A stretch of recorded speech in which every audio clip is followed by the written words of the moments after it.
ಮೈಸೂರಿನಲ್ಲಿಂದು ಆಯೋಜಿಸಿದ್ದ ಕರ್ನಾಟಕ ರಾಜ್ಯ ಮುಕ್ತ ವಿಶ್ವವಿದ್ಯಾನಿಲಯದ 21ನೇ ವಾರ್ಷಿಕ ಘಟಿಕೋತ್ಸವದಲ್ಲಿ ರಾಜ್ಯಪಾಲ ಥಾವರ್ಚಂದ್ ಗೆಹ್ಲೋಟ್ ಭಾಗಿಯಾಗಿ ವಿವಿಧ ಕ್ಷೇತ್ರಗಳಲ್ಲಿ ಗಣನೀಯ ಸೇವೆ ಸಲ್ಲಿಸಿರುವ ಡಾ ಭಾಷ್ಯಂ ಸ್ವಾಮೀಜಿ, ಕೆಬಿ ಲಿಂಗರಾಜು 8 ಮಂದಿ ಸಾಧಕರಿಗೆ ಗೌರವ ಡಾಕ್ಟರೇಟ್ ಪ್ರದಾನ ಮಾಡಿದರು. ಇದೇ ವೇಳೆ ಶಾಸಕರಾದ ಸಿಟಿ ರವಿ ಮತ್ತು ರೂಪಕಲಾ ಅವರಿಗೆ ಪಿಎಚ್ಡಿ ಪದವಿ ಪ್ರದಾನ ಮಾಡಿದರು.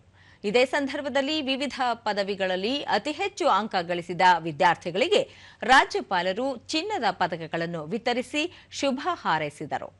ಈ ವೇಳೆ ವಿಶ್ವವಿದ್ಯಾಲಯದ ಕುಲಪತಿ ಪ್ರೊಫೆಸರ್ ಶರಣಪ್ಪ ವಿ ಹಲಸೆ, ಕುಲಸಚಿವರಾದ ಡಾ ಸಿಎಸ್ ಅನಂತಕುಮಾರ್, ಪ್ರೊಫೆಸರ್ ನವೀನ್ ಕುಮಾರ್ ಸೇರಿದಂತೆ ಹಲವು ಗಣ್ಯರು ಉಪಸ್ಥಿತರಿದ್ದರು.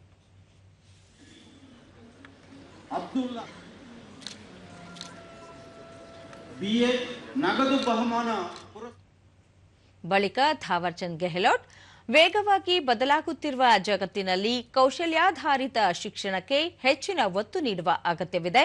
ಶಿಕ್ಷಣವು ಕೇವಲ ಪದವಿಗಷ್ಟೇ ಸೀಮಿತವಾಗದೆ ಉದ್ಯೋಗಾವಕಾಶಗಳನ್ನು ಸೃಷ್ಟಿಸುವಂತಿರಬೇಕು ಎಂದರು. हमें वसुदेव कुटुंबकम के संदेश को अपने आचरण में उतारकर अपनी सांस्कृतिक जड़ों से जुड़े रहना अत्यंत आवश्यक है. दूरस्थ शिक्षा प्रणाली आज डिजिटल प्लेटफॉर्म के माध्यम से और अधिक प्रभावी हो रही है.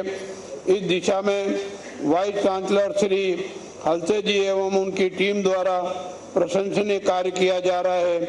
इसके लिए मैं उनको और उनकी टीम को बधाई एवं शुभकामनाएं देता हूं. ದೂರದರ್ಶನದೊಂದಿಗೆ ಡಾಕ್ಟರ್ ಭಾಷ್ಯಂ ಸ್ವಾಮೀಜಿ, ಸಂಸ್ಕೃತದ ಅಧ್ಯಯನಕ್ಕಾಗಿ ಈ ಗೌರವ ಲಭಿಸಿರುವುದು ಸಂತಸ ತಂದಿದೆ. ಇದರಿಂದ ನನ್ನ ಜವಾಬ್ದಾರಿ ಹೆಚ್ಚಾಗಿದ್ದು ಯುವ ಪೀಳಿಗೆ ಸಂಸ್ಕೃತದ ಬಗ್ಗೆ ಹೆಚ್ಚು ಅರಿಯುವ ಅಗತ್ಯವಿದೆ ಎಂದು ತಿಳಿಸಿದರು. ಬಂದಿದ್ದರೂ ಕೂಡ ಸಂಸ್ಕೃತಿಯ ನಗರಿಯಲ್ಲಿ ಬಂದಿರತಕ್ಕಂಥ ಈ ಡಿಲಿಟಿಗೆ ಮಹತ್ತರವಾಗಿರ್ತಕ್ಕಂಥ ಒಂದು ಗೌರವ ಇದೆ ಎಂಬತಕ್ಕಂಥ ಭಾವನೆಯಿಂದ ಮುಕ್ತ ವಿಶ್ವವಿದ್ಯಾಲಯದ ಎಲ್ಲ ಪ್ರತಿನಿಧಿಗಳು ಕೂಡ ಅಭಿನಂದನೆ ಸಮರ್ಪಣೆ. ಕೆಬಿ ಲಿಂಗರಾಜು, ಶಿಕ್ಷಣ ಮತ್ತು ಕೈಗಾರಿಕಾ ಕ್ಷೇತ್ರದಲ್ಲಿನ ಸಾಧನೆಗಾಗಿ ಈ ಗೌರವ ಸಂದಿದೆ.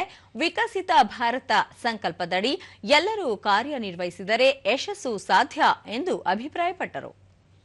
ಕೈಗಾರಿಕೆಗಳು ಸ್ಥಾಪಿಸಬೇಕು ಮತ್ತು ವಾಣಿಜ್ಯೋದ್ಯಮದಲ್ಲಿ ಮುಂದೆ ಬಂದು ದೇಶದ ಪ್ರಗತಿಗೆ, ಜಿಎಸ್ಟಿ ಪ್ರಗತಿಗೆ ಎಲ್ಲದಕ್ಕೂ ಒಂದು ಮುಂದುವರಿಬೇಕು ಅಂತ ಅನ್ಕೊಂಡು ಈ ಮೂಲಕ ಕೇಳ್ತೇನೆ. ಎಲ್ಲರೂ ಆ ಒಂದು ಸ್ಫೂರ್ತಿದಾಯಕವಾಗಿ ದೇಶದ ಏಳಿಗೆಗಾಗಿ ಶ್ರಮಿಸಬೇಕು ಅಂತ ಈ ಮೂಲಕ ಕೇಳ್ಕೊಳ್ತಾರೆ. ಸಿಟಿ ರವಿ ಮೂಲತಃ ರಾಜಕಾರಣಿಯಾಗಿದ್ದ ಕಾರಣ ನನಗೆ ರಾಜಕೀಯ ಕ್ಷೇತ್ರದ ಅಧ್ಯಯನ ನಡೆಸಲು ಹೆಚ್ಚು ಸಹಕಾರಿಯಾಯಿತು ಎಂದು ತಿಳಿಸಿದರು. ಅಧ್ಯಯನ ಮಾಡಿ ಥೀಸಿಸ್ ಸಬ್ಮಿಟ್ ಮಾಡಿದ್ದೆ, ಅದಕ್ಕೆ ಡಾಕ್ಟರೇಟ್ ಸಿಕ್ಕಿದೆ. ಕಲಿಯೋದಕ್ಕೆ ಗವರ್ನರ್ ಅಡ್ರೆಸ್ನಲ್ಲೇ ಹೇಳಿದರು, ಅದಕ್ಕೆ ಅಂತಸ್ತು ಅಡ್ಡಿ ಬರೋದಿಲ್ಲ, ವಯಸ್ಸು ಅಡ್ಡಿ ಬರೋದಿಲ್ಲ, ಸ್ಥಾನಮಾನಗಳು ಅಡ್ಡಿ ಬರೋದಿಲ್ಲ. ಕಲಿಬೇಕು ಅನ್ನುವಂಥ ಇಚ್ಛಾಶಕ್ತಿ ಇದ್ದರೆ ಯಾವಾಗ ಬೇಕಾದರೂ ಏನೊಂದು ಬೇಕಾದರೂ ಕಲಿಬಹುದು.